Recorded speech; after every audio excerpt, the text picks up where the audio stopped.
Bora, Vitor! Olá, você está assistindo Praticamente Reformados.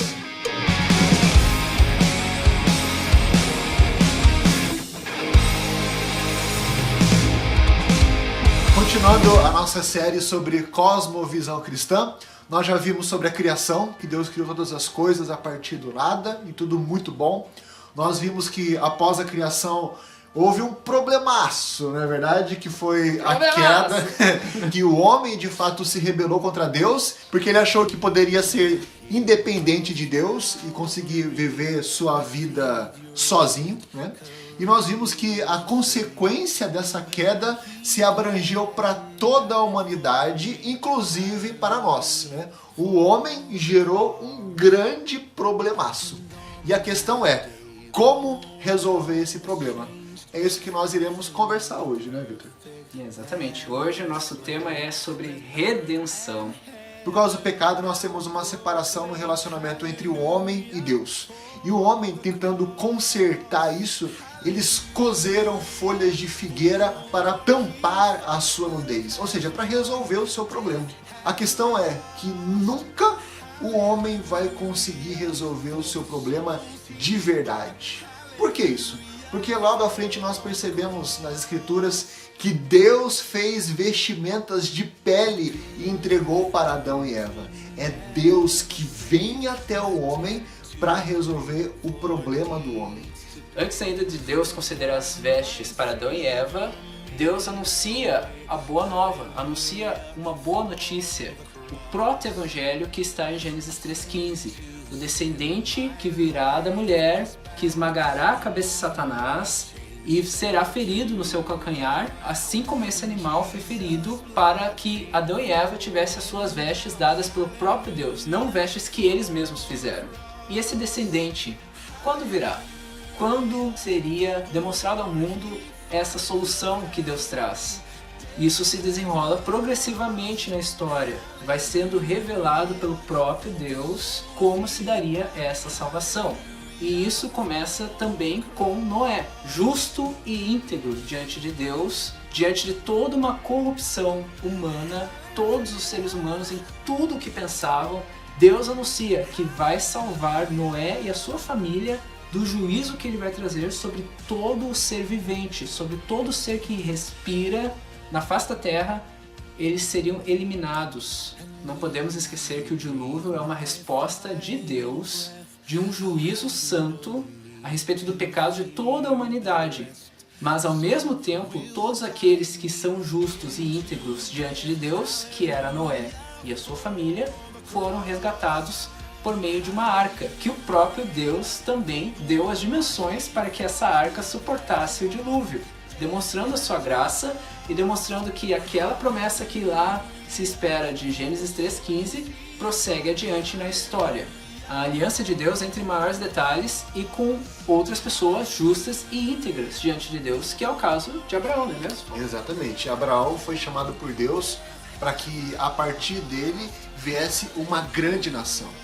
E com Abraão, Deus reforçou a sua aliança, uma aliança perpétua, que da sua geração viria aquele que esmagaria a cabeça da serpente, né? E nós sabemos que de Abraão veio Isaac, de Isaac veio Jacó, e a partir de Jacó veio toda a nação de Israel a partir das 12 tribos.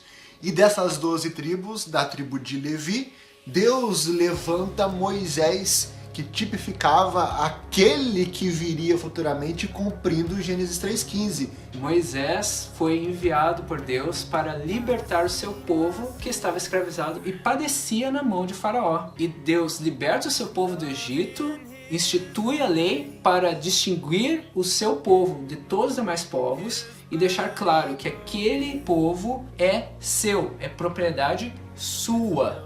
E a própria lei deixa bem claro também o tamanho do pecado do homem em todas as áreas. Tanto sacrifícios são necessários, tanto derramamento de sangue é necessário por causa do pecado do homem diante de um Deus tão santo, diante de um Deus tão poderoso.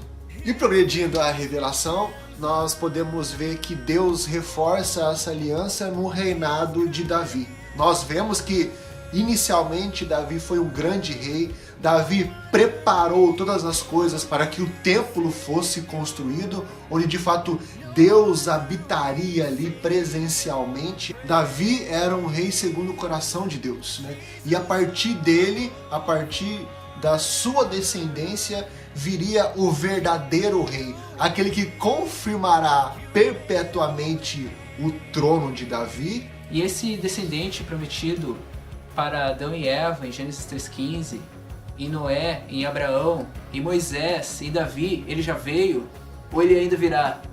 Alguém cumpre esses requisitos que Deus demonstrou em cada aliança feita da parte dele com o homem? Será que existe um descendente de fato? Quem seria, Paulo? Nos evangelhos mostra que Jesus Cristo é esse descendente, nascido de Maria, da Virgem Maria, onde o Espírito Santo gerou esse descendente, nascido de mulher. Ele veio cumprir Gênesis 3,15. Ele veio de fato trazer a mensagem das boas novas de salvação. Ele veio dizer: arrependei-vos e crede no Evangelho para que tenham a vida eterna. Interessante um acontecimento na vida de Jesus Cristo. Nós vemos que Jesus Cristo, em sua tentação, de fato, ele não cedeu às concupiscências dos olhos, aos desejos do seu coração, ao engano de Satanás. Jesus Cristo conseguiu fazer o que Adão e Eva não conseguiram fazer. E não só na questão da tentação, mas em todas as áreas. E esse descendente, ele nasceu também sob a lei. E nascido sob a lei, ele cumpriu toda a lei. Ele foi perfeito em sua obediência diante de Deus. Ele não veio para revogá-la, como ele mesmo disse. Ele veio para cumprir a lei. E ele veio e realizou isso. E a sua obediência a Deus é perfeita. Ele diz que o seu alimento é fazer a vontade do seu Pai, fazer a vontade daquele que o enviou. E essa perfeita obediência resulta em bênção para nós, porque vamos lembrar do vídeo sobre a queda. O homem está perdido em seus pecados, está completamente perdido, não há nada que ele possa fazer para salvar a si mesmo. E esse pecado, diante de um Deus santo e eterno, não pode ser pago pelo próprio homem, porque o homem é um ser finito, limitado e que não pode salvar a si mesmo por qualquer obra que realize. É alguém que obedece a Deus perfeitamente, que pode, substituindo nós diante de Deus, nos tornar salvos. O especial é que Jesus Cristo não morreu na cruz simplesmente porque era a forma naquela época de morrer. Há algo extremamente especial na cruz. A palavra de Deus diz: maldito todo aquele que for pendurado no madeiro.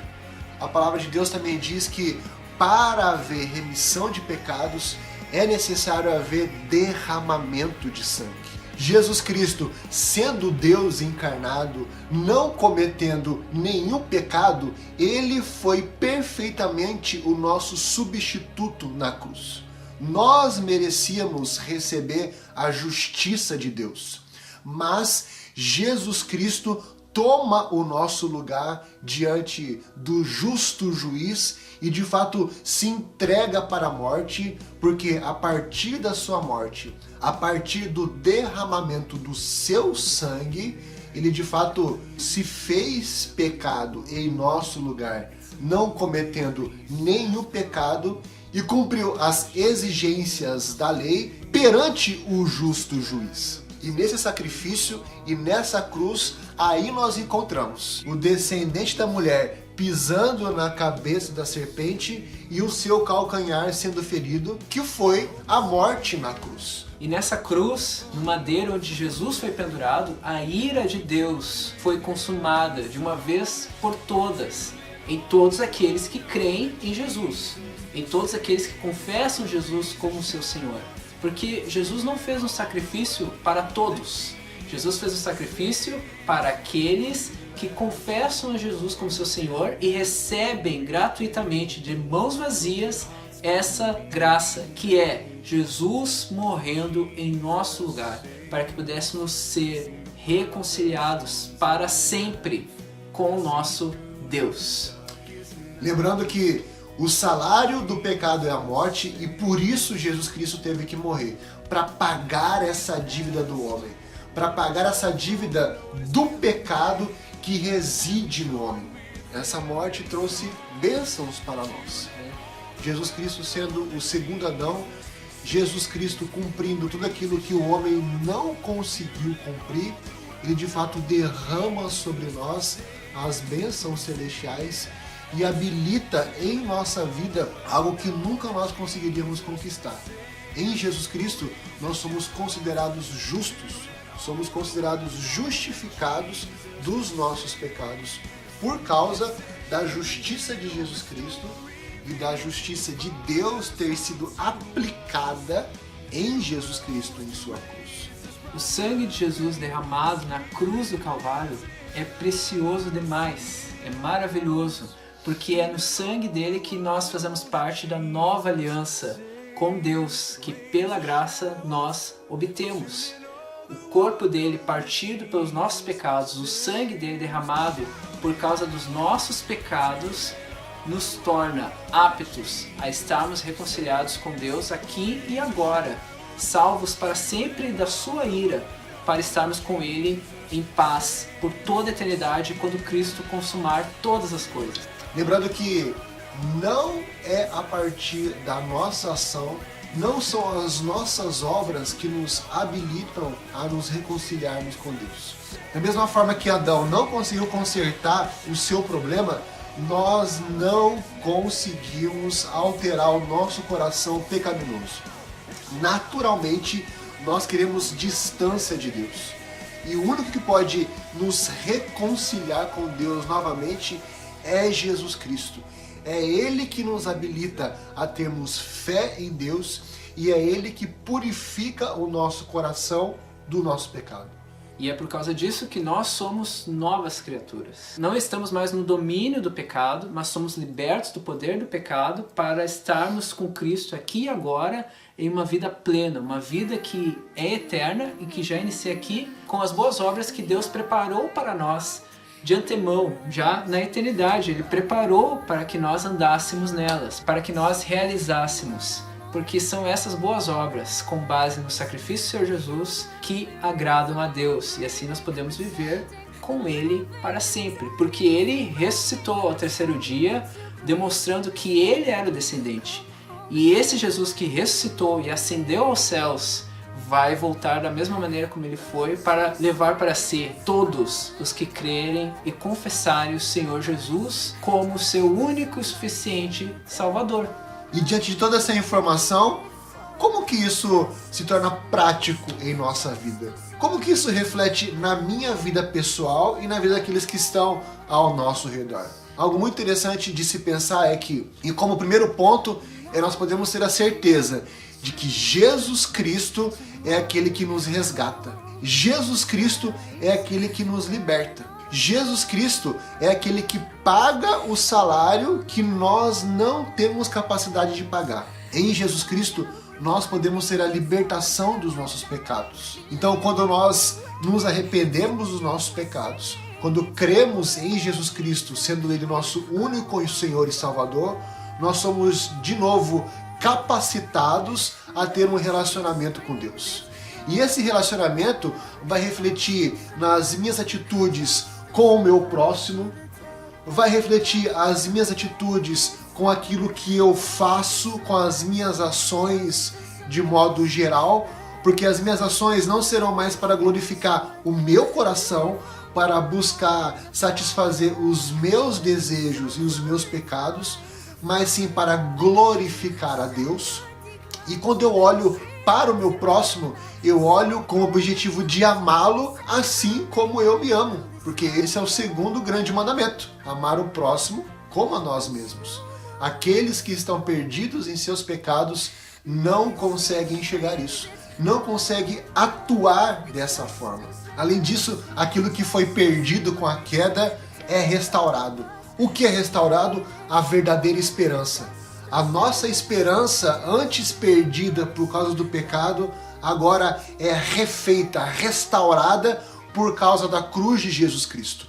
nós temos uma esperança de que, primeiro, eu não serei condenado pelos meus pecados. E, em segundo lugar, a cruz de Jesus Cristo nos dá a esperança de que eu serei recebido na eternidade pelo meu Deus. E referente a essa esperança verdadeira, essa esperança eterna, nós veremos no próximo vídeo. Então não perca o próximo vídeo, pois vai tratar exatamente dessa esperança na eternidade, onde nós estaremos com Deus para sempre. E de que forma se dará isso? Portanto, se inscreva em nosso canal se caso você ainda não o fez, ative o sininho para ter as notificações, curta o nosso vídeo, compartilhe, porque muitas pessoas precisam ver o mundo conforme Deus. E para isso nós damos dicas para você nessa série de Cosmovisão Cristã. E a respeito da queda e da redenção, se caso restou alguma dúvida, deixe a sua pergunta nos nossos comentários e ao final da série nós vamos pegar algumas perguntas e responder para você. Eu sou o Vitor. Eu sou o Paulo. E até mais!